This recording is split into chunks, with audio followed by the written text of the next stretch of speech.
rata-rata pengusaha-pengusaha awal ya, pengusaha-pengusaha newbie lah istilahnya itu, mereka itu tidak bisa membedakan mana uang pribadi, mana uang usaha itu.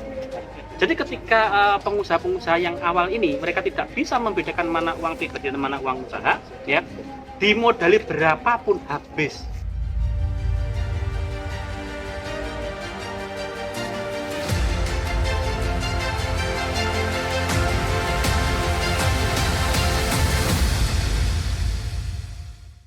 Assalamualaikum warahmatullahi wabarakatuh. Waalaikumsalam warahmatullahi wabarakatuh. Jumpa lagi di teman ngobrol bersama Titik Terang Institut yang Cemetot. Cerdas, menginspirasi, dan otentik. Baik teman-teman, hari ini kita akan ngobrolin di bawah naungan pohon belimbing menarik ini. Kali ini kita akan membahas terkait bisnis tanpa modal. Apakah ada? Enak ora, Om? Angel lho, bisnis tanpa modal ya apa enek to ben. Tajake lek enek iki yo 10 juta. Alon-alon Om namanya. Bismillahirrahmanirrahim. Doa dulu. Heeh. Iki tajake lek enek iki yo 10 juta. Gensi ora nganggur ben apa enek bisnis tanpa modal iki. Ya, enak sih. Apa itu? Banyak sih. Apa? Tapi perlu diluruskan sih. Kan menarik ya. Modal definisi modal itu modal apa? Maka duit atau apa jenenge tekad dan semangat itu bukan modal gitu. Itu perlu diluruskan dulu. Nah, kita perlu meluruskan definisi modal. Jadi kan modal apakah melulu modal materi bentuk uang ataukah kita punya HP itu juga bisa disebut modal, karena kan zaman sekarang zaman apa digital. Jadi cari relasi pun kita nggak usah kemana-mana, kita lihat di HP kan juga bisa. Maka HP juga bisa disebut modal. Mungkin bisa diluruskan definisi modal itu. Iya Pak Ed. Amin. Nah, ini kan kalau menurut saya ya, yang namanya modal itu tidak harus namanya uang. Karena contoh nih, saya punya teman seperti Mas Juan ini juga modal loh. Modal ya? Modal besar nih. Modal madil. Modal besar ya. Nah, relasi bisa dikatakan modal. Skill juga bisa dikatakan modal. Sebenarnya sangat banyak sekali yang bisa dikatakan modal, bukan hanya uang. Baik itu Pak Doi ya. Iya sih. Jadi kadang kita itu kebanyakan pengusaha ya, atau kebanyakan orang ketika mau membuka usaha itu terjebak pada definisi modal ya. Yang mereka maksud modal itu ya uang gitu loh. Sehingga mereka terjebak pada aku gak duwe modal, gak duwe duit, gak bisa buka usaha. Nah, ini sehingga mereka terjebak di pemahaman itu sehingga nggak memulai lagi usaha itu ya, nggak memulai usahanya. Nah, saya sepakat dengan Pak Edi tadi apa yang dikatakan, modal itu tidak melulu soal uang, dana itu ya. Tapi contoh saya pribadi ya, saya usaha penetasan. Dulu modalnya apa? Modal proposal. Jadi dulu ada program ya dari Kementerian Pertanian, ada program penumbuhan wirausahawan muda pertanian. Nah, modal saya apa? Punya konsep, ngajukan proposal, dan alhamdulillah lolos. Itu menunjukkan bahwa ada potensi untuk membuka usaha itu selain dengan modal uang milik kita sendiri kan itu, tapi dengan konsep, mungkin dengan kepercayaan dari orang kita bisa buka usaha itu. Itu yang saya buktikan sendiri kan gitu. Bukan modal uang ya, kuncinya kan kalau memang ada kita mengajukan proposal dan sebagainya, itu kan kita harus punya trust dulu kan. Betul. Ya. Kayak Om Zuan ini kan dia modal tanpa modal buka bisnis bajunya. Anak pengusaha ya, modalnya orang tua. Iya. Betul Mas? Punya rumah berapa Mas? 5. Aku kok. Duwe kenalan orang dalam kok. Duwe paman aku. Punya paman. Jadi orang dalam juga bisa jadi modal kan itu tadi. Itu modal penting Modal sekarang utama itu. bahkan itu sekarang. Modal utama. Pak Edi pernah punya pengalaman nggak bisnis yang tanpa modal? Kalau saya bisnis tanpa modal ada banyak. Ya, sebagai contoh gini, saya dulu tuh ketika awal menikah dulu itu saya bisnis jualan tiket. Nah, kalau kita bayangkan mau bisnis jualan tiket, apalagi tiket pesawat, kan harusnya modalnya kan banyak gitu ya. Nah, yang saya butuhkan itu cuman pulsa HP untuk data, cuman itu toh. Nah, Dan karena HP-nya pulsa enggak, HP-nya juga modal. HP-nya modal tapi kan sudah punya. Sudah punya. Terus pulsa HP juga ternyata gratis karena nunut wifi tetangga. Jadi gratis semua Om Ju. Nah, ketika itu saya ini apa namanya kebetulan istri kan pernah kerja di Lion gitu ya. Pernah kerja di salah satu Singa. di salah satu maskapai penerbangan di Indonesia. Gambarnya singa. Nah, betul yang gambarnya ngaum itu ya. Nah, itu saya ini apa namanya melakukan apa namanya istilahnya ya, deal-dealan. Negosiasi sama temennya istri yang punya ini yang jadi agen di tempat tersebut gitu loh. Nah, ketika saya deal-dealan, oke, setuju dek, lantas setelah itu saya posting. Nah, ketika posting banyak sekali ini ya, banyak sekali yang order ya. Ini sebelum ada tiket.com dulu ya. Nah, dalam waktu 1 tahun saya tuh punya omset sekitar 1,2 M jualan tiket pesawat tanpa modal. Nah, itu pengalaman saya. Istri itu bisa jadi modal. Nah, betul.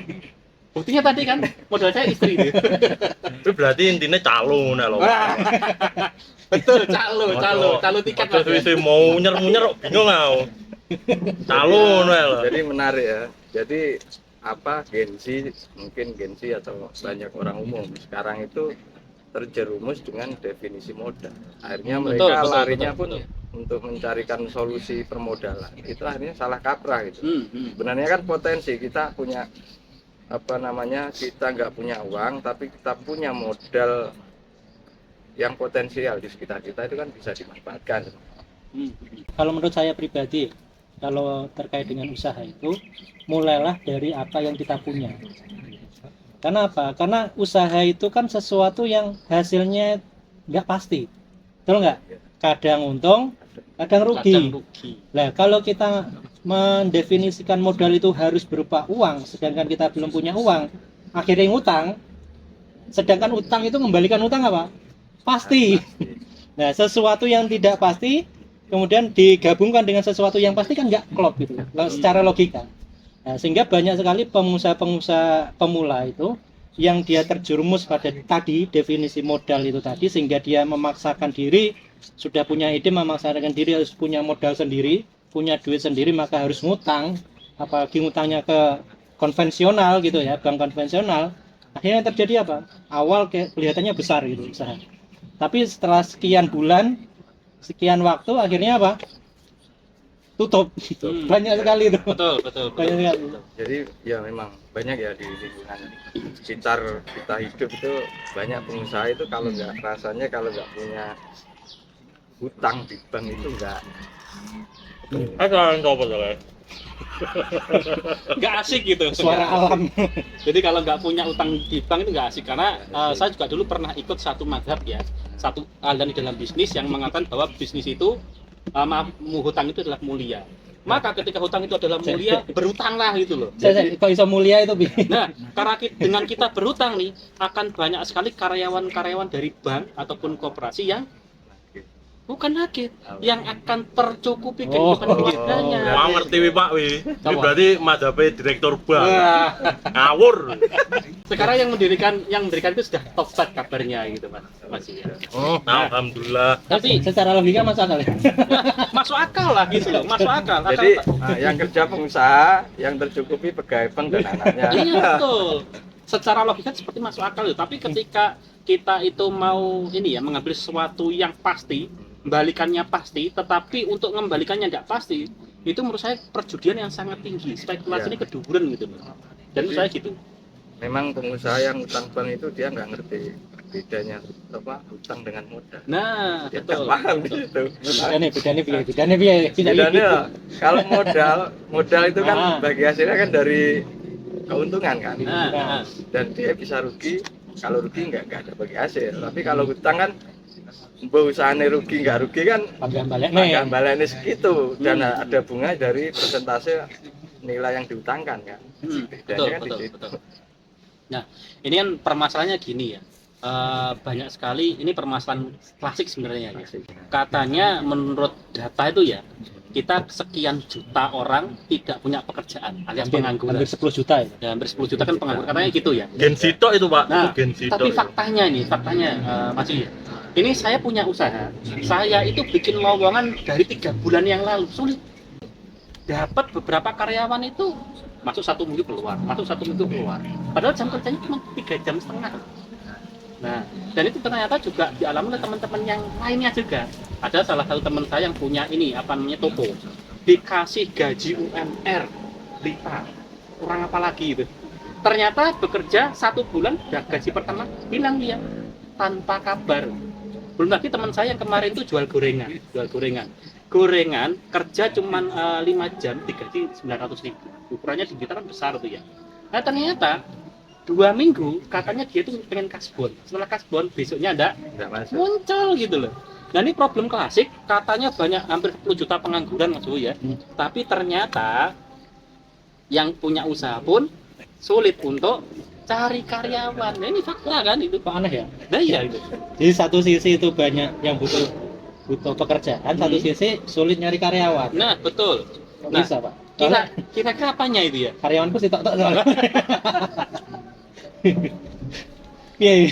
Kira-kira apa nih Om Ju itu? Sampean deh, Kira-kira anu Pak. Pak Zu. Bu Pak yo. Apa?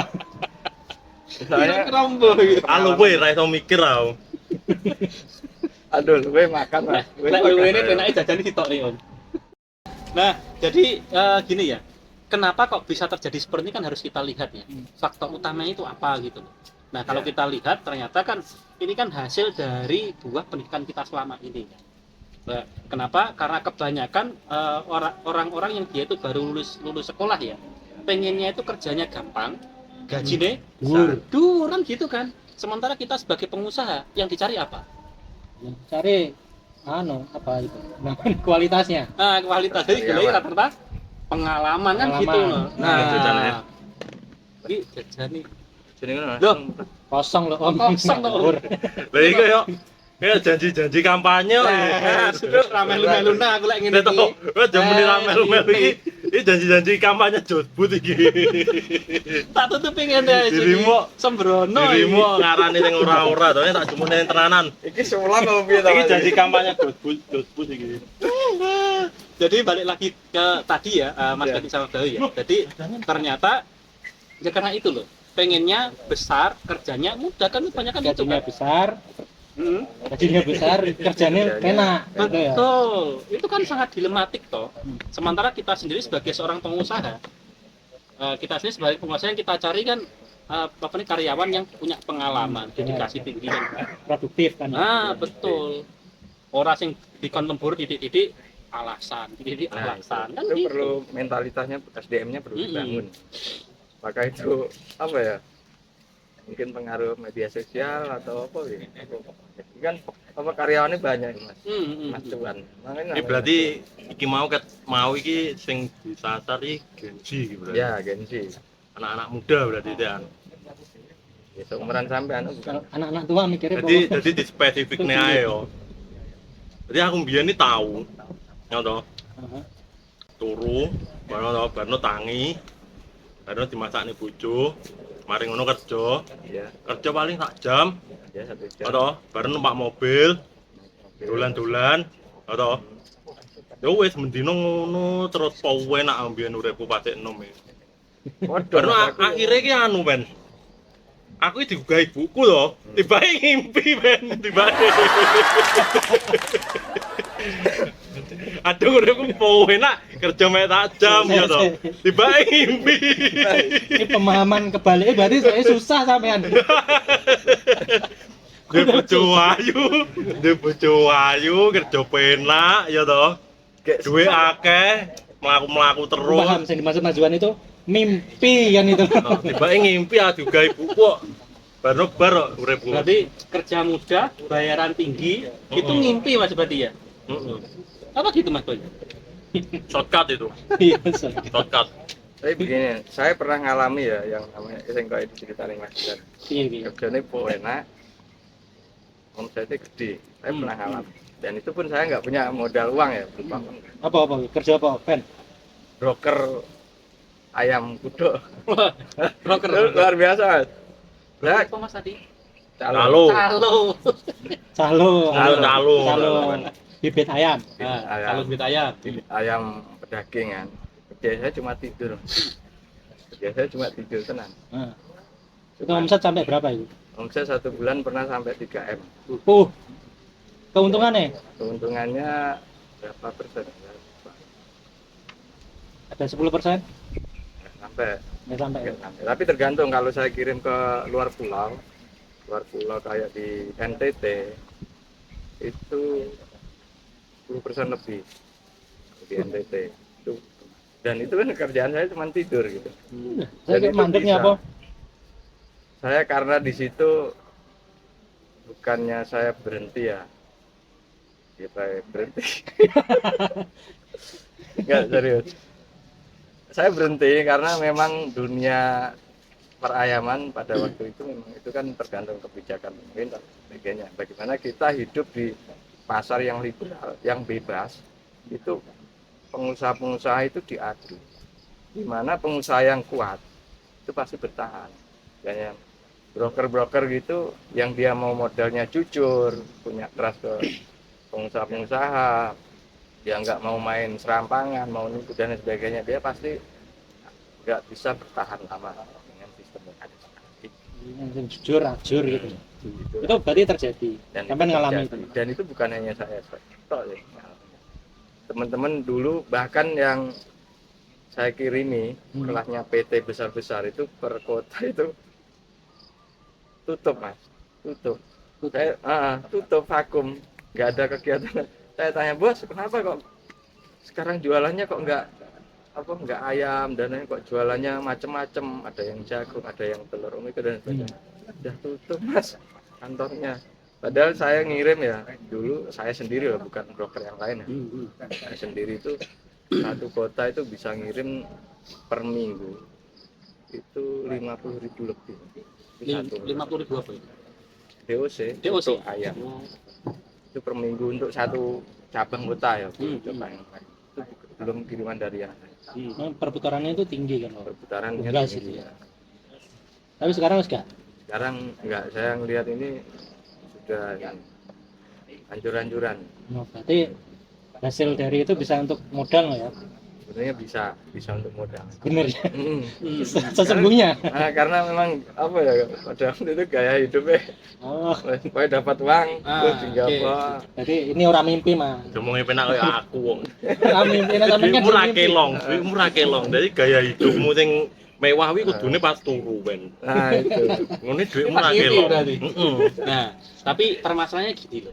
Tadi kan kita sudah ngomong bareng bersama-sama bahwa ternyata punya usaha itu seperti ini dan sebagainya gitu ya. Langkahnya seperti ini. Langkahnya gitu-gitu. Nah, pertanyaannya gini, saya itu punya banyak kenalan, saudara atau temennya adik atau teman saya sendiri ya, yang mereka itu dari dulu pengennya itu jadi pengusaha, punya usaha sendiri.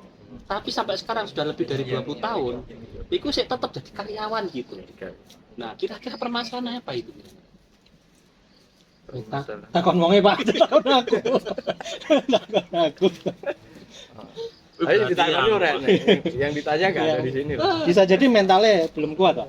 Karena pengusaha itu mentalnya ya kudu siap-siap kan itu. Jadi biasanya gini, Pak. Dia karyawan, dia punya misalnya mungkin kredit rumah, kredit motor, dan itu kan harus ada sesuatu yang pasti gitu. Sesuatu yang pasti tiap pendapatan bulan. yang pasti tiap bulan. Belum lagi dia punya anak istri. Ya. Dia untuk melepas dari situ nggak yakin karena tinggal aku mana. Itu yang perlu di apa?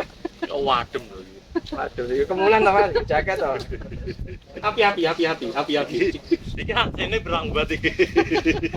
Nah, nanti gini, saya tuh pernah bertanya pada saudara saya yang pengen punya usaha sendiri dari sekitar 12-an tahun yang lalu lah, ketika saya awal-awal nikah dulu ya. Jadi saudara saya ini sering cerita kepada saya ketika tiap kali ketemu pas waktu lebaran gitu, ketika ketemu yang dikeluhkan dari dulu sampai sekarang itu sama gitu. Dan aku pengen usaha sendiri, tapi gak duwe modal. Nah, terus waktu itu gini, pernah saya itu punya rezeki lebih lah waktu itu, pas waktu lebaran itu saya dapat punya tabungan sekian gitu ya. Saya tawarin lah saudara saya ini, saya saman kurang modal, pakai modal ya apa? wes ngene sak sampean seleh ae wis, gak usah kita kerja sama pinjam wae lah. Gak usah ada bunga dan lain sebagainya. Nah, sampean pengin usaha apa? Saya gitu kan. Iya. Nah, aku pinginnya usahanya dodolan pakan manuk, pakan burung gitu. Iya. Nah, ternyata begitu tenani lek modal 10 juta cukup enggak? Nah, sini cukup 10 juta, tapi aku nggak ngerti caranya dodolan piye. Ilmu berarti Pak, ilmu. Jadi rata-rata yang Punya modal nggak punya ilmu Nah. itu juga bahaya Pak. nah ini kan saudara saya nggak duwe modal, ya dikeluhkan ya, nggak punya modal. Terus berikutnya nggak ngerti caranya jalanin usaha gitu loh. Ya. Nah, Jadi kalau menurut saya kita harus pahami dulu ya, baik itu usaha maupun pekerjaan itu sesuatu yang diperbolehkan. Kalau memang nantinya kita belum siap untuk usaha, bekerja pun nggak masalah. Jadi jangan dipaksakan untuk harus usaha ataupun yang lain sebagainya. Sehingga kita nggak nggak mau pengen tok gitu, tapi juga melihat. Nah kalau kita mau kerja, berarti kan kita milih sesuatu yang rutin tiap bulan ada pemasukan kan itu kan kerja kan itu. Nah, tinggal kita mental kita ada di mana. Kalau menurut saya kalau kita milih usaha ya siap dengan resiko usaha itu yang penuh dengan ketidakpastian. Itu kan juga butuh mental tersendiri kan, butuh penguatan diri kita sendiri kan. betul. Kuat atau enggak dengan kondisi yang tidak pasti semacam itu. Jadi kalau kita membuka usaha itu ya harus dipikirkan ruginya juga. Ya. Kalau rugi seperti apa, kalau untung seperti apa. Kebanyakan kita mikir omsetnya harus sekian, untungnya harus sekian kan itu. Tidak mengalami, tidak berpikir tentang kalau rugi seperti apa kan. Akhirnya banyak pengusaha-pengusaha yang awal itu buka usaha tumbang. Itu saya ada pengalaman itu ada pensiunan. Nah, pensiunan itu kan dia punya gaji pensiun ya tiap bulannya. Dia membuka usaha di usia pensiun itu. Pengen takon-takon tentang usaha bebek dan sebagainya. Kemudian akhirnya dia mulai. Ternyata dia belum cukup ilmu, belum cukup, mentalnya juga belum siap. Akhirnya ketika pas panen harga bebek amblek, kemudian dia rugi, akhirnya kapok. Nggak baleni lagi kan itu. Sebenarnya ya ini yang perlu dibangun tadi ya tadi. Ya mental butuh, ilmu pun juga harus gitu loh. Ono modal nekat tanpa ilmu apa ono to? Gak ono kan itu. Jadi skill, kemampuan, ilmu itu ya sangat penting. Tapi kan bisa dimulai Modal paman tanpa ilmu. samane oke ngono ra apa. Modal paman tanpa ilmu enek. Pamannya MK. Enggak, bukan pamannya MK. Om Cuan ini kan usahanya kan salah satu donaturnya kan pamannya. Nah, kan gitu, gitu loh, makanya itu. Betul, pamannya yang mana? Bener. Paman dari bapak. Oh. Jadi tak ringkesnya mau maksudnya Mas Bayu ki lek misal wedi usaha ya kerja ae kan ngono kan. Penake omong kan ngono to. Tapi permasalahan iki pemerintah iki ora pati nyediakne lapangan kerja. Karena sana kartu prakerja. Mana daftar ya? Enggak ketemu. Enggak ketemu kartu prakerja. Terima dia. Duwe wong jero lho, Mas. Makanya tadi butuh modal orang dalam. Dia tidak pernah keterima kalau program seperti itu. Padahal nih Mas Yu ya, ini saya pengen cerita Mas Yu ya. Apa namanya? Pemerintah itu kan sudah menyediakan banyak sekali pelatihan-pelatihan. Iya, banyak itu. Dinas-dinas itu banyak pelatihan. Mulai dari Dinkop, ada Disperindak dan lain sebagainya gitu. Dan itu punya, dan itu tiap tahun ada terus gitu loh. Saya sendiri gini, saya tuh pernah mengalami satu momen ketika kita dulu pas COVID itu, ketika pas kita COVID itu, apa namanya, produk-produk saya yang lain kan lagi turun drastis nih. Nah, akhirnya saya ikut pelatihan secara daring nih dari Disperindak. Waktu itu pelatihannya judulnya ini, apa namanya itu? Pengelolaan produk untuk autoimun. Nah, ternyata pon-pon itu loh. Nah, dari program pelatihan itu kita jamu, ya, Pak. betul bikin Ini jamu. lagi itu banter-banter Nah, Pak ya. lagi banter-banternya. Waktu itu kita lagi program apa yang dibahas itu adalah ini, bikin sari temulawak. Nah, dari online ini akhirnya saya tanya gitu loh. Ini kan minuman yang dibahas. Kalau misal serbuk bisa enggak? Nah, akhirnya di hari yang kedua diajarilah bikin serbuk. Nah, ketika dari bikin serbuk ini setelah ini saya cerita, setelah acara pelatihan itu, kita itu masing-masing diminta ngambil bahan untuk praktek di rumah itu sebanyak 5 kilo dan dikasih uang saku 300.000. kasih modal. Dikasih modal 300.000, dikasih bahan, skillnya diajarin, kasih ilmu, dikasih duit. dikasih bahannya juga. Nah dari 300.000 ini saya kembangkan karena saya ketika gini Mas Bayu ya, ketika ternyata itu uang tidak lagi seharusnya menjadi kendala untuk usaha, kan kita bisa menggunakan skill kita sebagai modal usaha. Ya. Nah akhirnya dari uang itu saya putar terus. Singkat cerita, dalam waktu sekitar 6 bulan produk saya bisa ekspor sampai ke Taiwan waktu itu. Wah, Nah tanpa keren modal dong. itu melalui pelatihan. Cuman gini masalahnya gini, ketika kita udah diajarin skill ya, kan teman-teman banyak yang ikut program pemerintah ya. Nah setelah sudah diajari skillnya dan SOG-nya ini ya, nah ternyata di beberapa pelatihan berikutnya yang notabene itu menggandeng ini ya perbankan. Nah di situ kita juga dipermudah masalah yang namanya permodalan. Dipermudah itu maksudnya apa toh? Ditawarin untuk utang kepada pihak bank gitu loh. Berarti diajari gitu ya. Iya, difasilitasi gitu loh. Difasilitasi. Menurut mereka itu membantu para UMKM supaya lebih berkembang, usahanya bisa lebih besar, permodalan dibantu. Tapi bantunya gitu, bantunya dikasih jalan sesuatu yang bayarnya pasti, tapi hasil dari usahanya yang tidak pasti. Jadi kita diajari untuk menghidupi anak istrinya pegawai bank. Nah, hutang itu mulia tadi itu. Aduh. Soalnya gini, Sri Lanka loh Pak. Heeh. Diajari apa kok diajari? Sri Lanka kelasnya negara. Oh, Sri Lanka. Utang berbunga. Apane Sri Mintil? Hah? Apane Sri Mintil? Ya temen ngarepe omahe. Adike lah rasa. Wis lanjutno ya. Tak mangan. Maneh kelasnya dhewe kerja sih apa pengusaha sih inti-inti wis kon utang sampai ajur. Ya, karena memang mindset utang itu ya diadopsi negara gitu. Akhirnya rakyatnya melok-melok. Utang Ya, itu emang mulia. contohkan hutang itu mulia. Dibedah dulu ya, kita bedah dulu.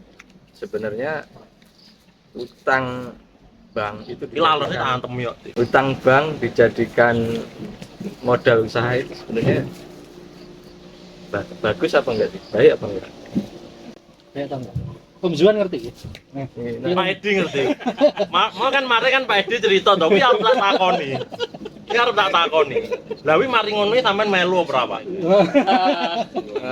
Kan intinya kan sampean kei pelatihan sih, Betul. wis sukses. Barno kan Iso nggawe. dongkon utang bank, ngono. Hmm. Lah kuwi barno sampean melu berapa? Nah, karena gini, kan saya pernah pernah melakukan hal itu ya. Artinya hutang itu mulai itu pernah jadi moto hidup saya dulu. Ketika masih belum nikah, Mas Juan. Bahkan ada juga saking mulianya berhutang, saya malah punya peternakan hutang. Pakai kredit card saya ternakan gitu loh. Dan mengasihkan dulu ketika saya tahu gitu. ngasih kan pas ngambil. Iya. Oh, enak ya. Nah, tapi ra balik nih. Bayare bingung. Tapi ketika ini ya, ketika hal itu menjadikan saya itu ini sama itu yang disampaikan Mas Bayu tadi itu ya. Ini kita itu dikasih sesuatu yang pasti, ya kan? Balik mengembalikan juga pasti. Tapi dari usaha yang kita bangun pakai uang hutangan ini, ya kan? Untuk mengembalikannya itu nggak pasti dapat. Karena apa? Karena omset kita itu kan belum tentu tiap bulan itu sama ataupun stabil gitu. Ketika nggak stabil ya otomatis ini kan sangat beresiko toh. Kita utang untuk membiayai kita hutang untuk membiayai usaha kita yang ternyata hutang ini itu wajib bayar tiap bulan. Wajib tiap bulan, nggak bisa tiap bulan bayar, itu kita kena yang namanya denda. Itu merupakan ini ya suatu tekanan buat kita gitu. Tapi kok akeh apa jenenge omah-omah ning bank kuwi sing tulisane Sita. dilelang piye, Pak? Piye, Pak? Itu kan ya karena nggak bisa bayar, gagal bayar.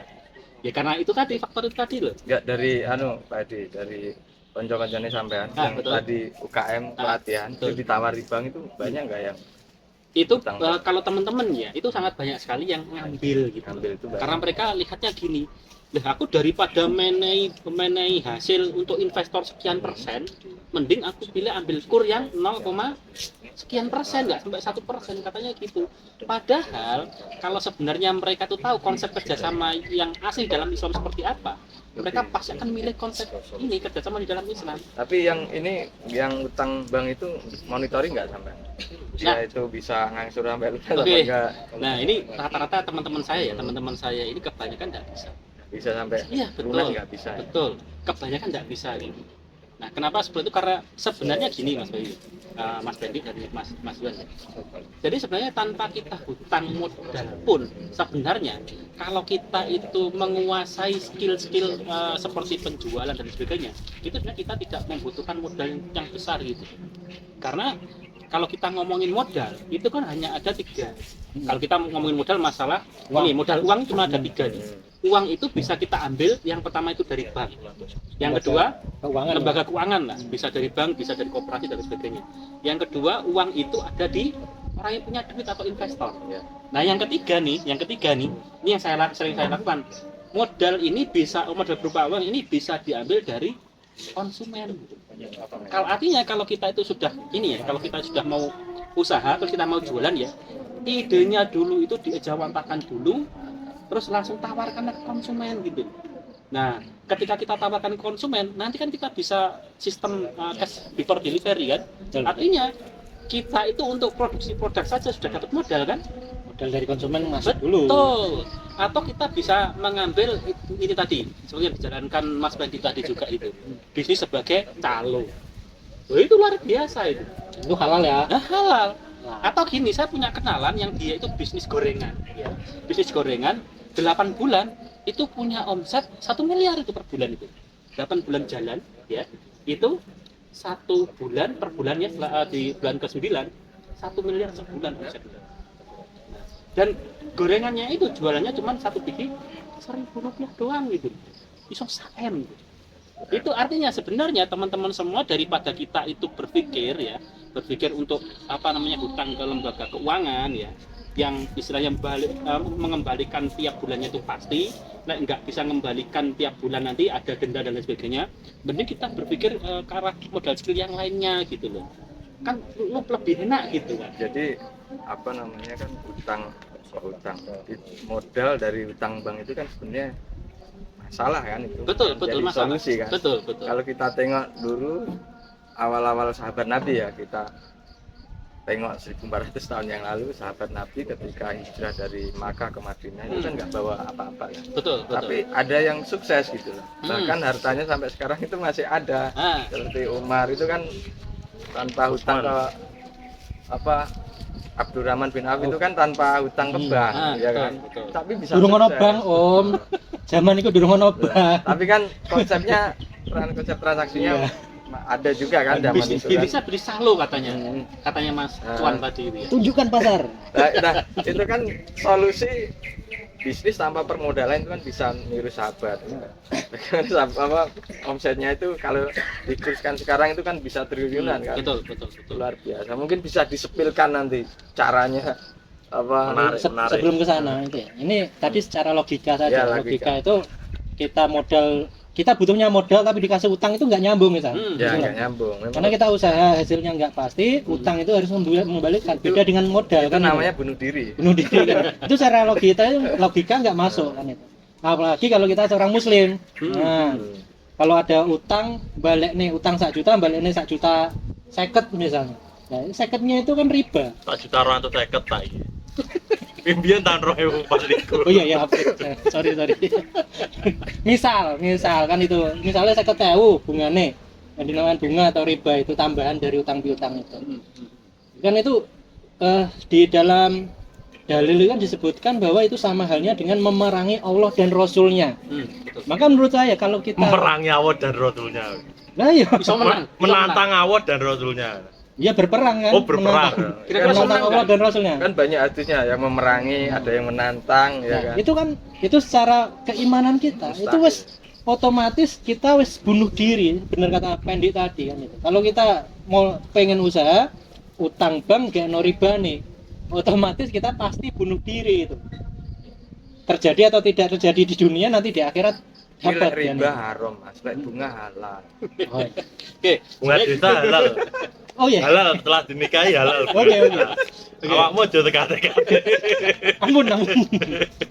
Oke, jadi sebenarnya gini teman-teman semua ya, sahabat teman ngobrol semua ya.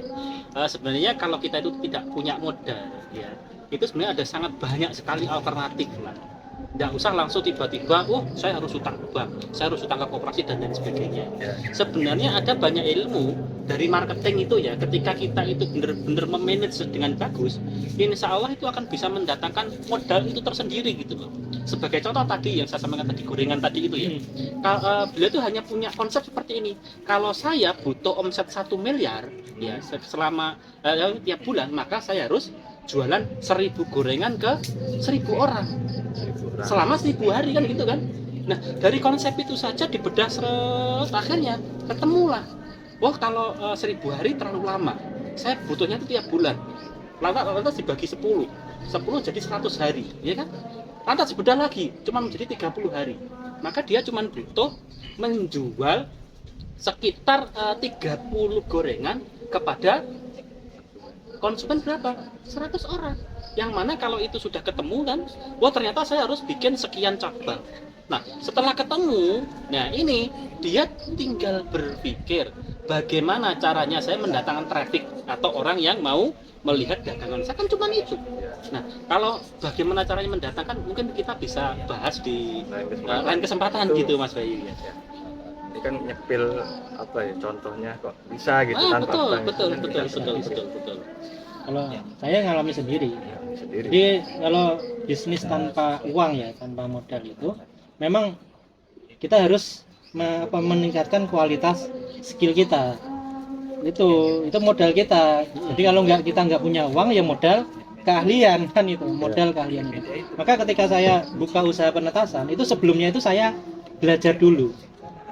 Magang di satu tempat penetasan, salah satu yang besar di Batu, punya perorangan. Saya di situ ikut dia selama 1 tahun tanpa digaji. Pokoknya aku melu sampean Pak, aku mau belajar. Betul. Itu sambil kuliah. Paling jaluk mangan paling man. bonus. Ya, bonus itu. Bukan gaji Mas. Tambah digaji tapi jaluk mangan nih gitu. Soalnya belum ngasih makan anak istri lagi. Lagi tak delok-delok anu kodame koyo red cooker kok iki. Nasi ber. Lanjut. Intinya sampean belajar Ini 1 tahun. Kan itu, belajar 1 tahun, Satu tahun belajar.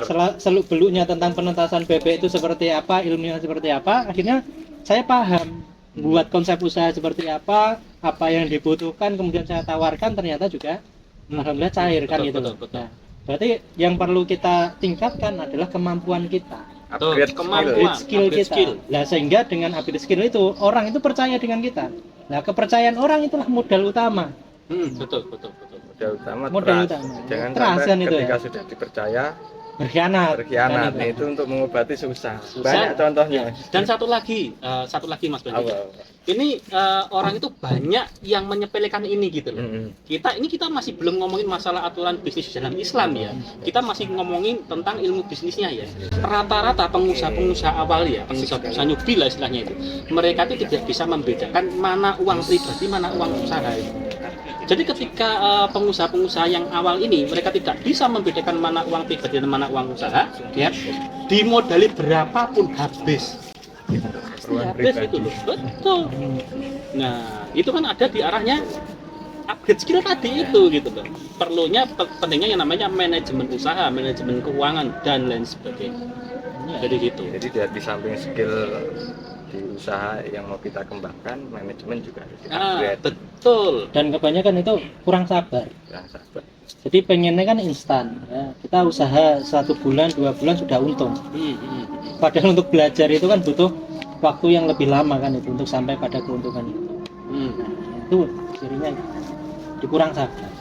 Kalau kita mau usaha itu upgrade ilmu itu apa sih yang perlu di upgrade itu? Apa aja ilmunya? Ya tadi sesuai perbincangan kita kan menarik. Tadi kita bahas satu kaki saja sebenarnya di dalam dalam kita bangun usaha ya. Sebagai bisnis, maka yang perlu kita upgrade ya skill bisnis kita, ilmu bisnis kan. Betul. Dan itu teman-teman bisa dapatkan sekarang mudah sekali di platform media sosial, di YouTube teman-teman bisa dapatkan itu dengan gratis kan itu ya. Di pelatihan di Blitar banyak komunitas bisnis yang itu juga banyak membahas tentang ilmu bisnis kan itu. yang itu bisa mungkin menghantarkan kepada kesehatan bisnis kita kan.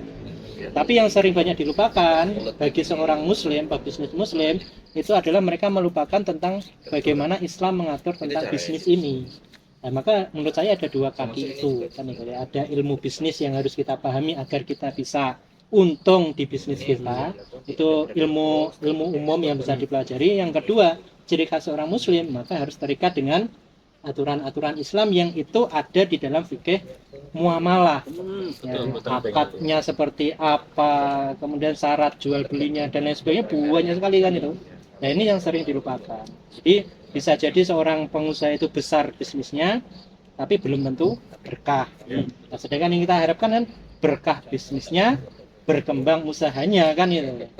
Sehingga sebagaimana tadi yang disepil sahabat Rasul itu kan otomatis mereka menguasai ilmu bisnis sekaligus menguasai juga fikih muamalah karena langsung dipandu oleh Rasulullah. Nah, bagaimana itu kita tentunya nggak cukup ya sore ini, udah dingin mas. Betul. Apalagi ini Rasulullah ini pernah bersabda ya. Jadi ternyata posisinya nanti pedagang yang jujur nanti ya, itu di akhirat nanti itu akan bersama-sama para syuhada, para sidikin dan juga para nabi berada di surga. Itu adalah pedagang yang jujur, bukannya sekedar jujur, oh kalau ulak sekian dikatakan, bukan gitu loh. Arti dari jujurnya adalah sama seperti yang disampaikan oleh Umar bin Khattab ketika beliau dulu jadi khalifah. Jadi Umar bin Khattab itu mewajibkan semua orang yang mau masuk ke pasar Madinah wajib belajar fikih muamalah dulu gitu.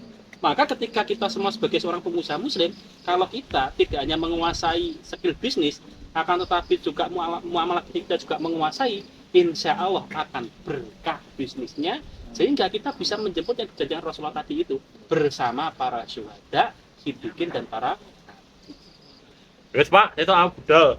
Udah belajar. Sip. Oke. Menarik sekali Ngono ya. Ini tak kira ngelindur ya. Merem aja. Oke, teman. Bano mikir.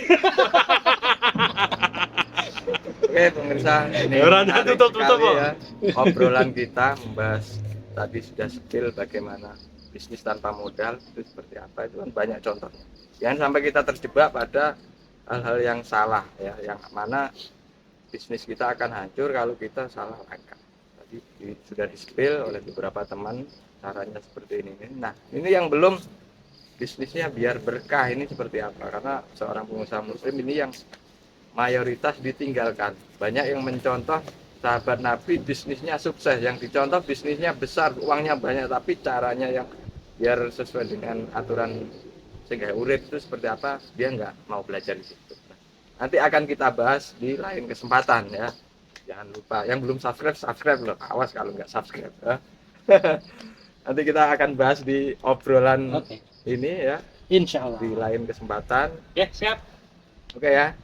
Kita sampai di sini dulu ya. Mudah-mudahan apa yang kita obrolin ini bisa menenangkan. Amin. Bisa menjadi inspirasi. Amin. Mas Zuan mas arep mimpi. Arep mimpin. Lanjut Mas ya. Seperti jargonnya kita tadi. Cepat ya. Apa itu cemetot? Cerdas. Menginspirasi. Inspirasi. Kan? Enti. Bukan berotot ya.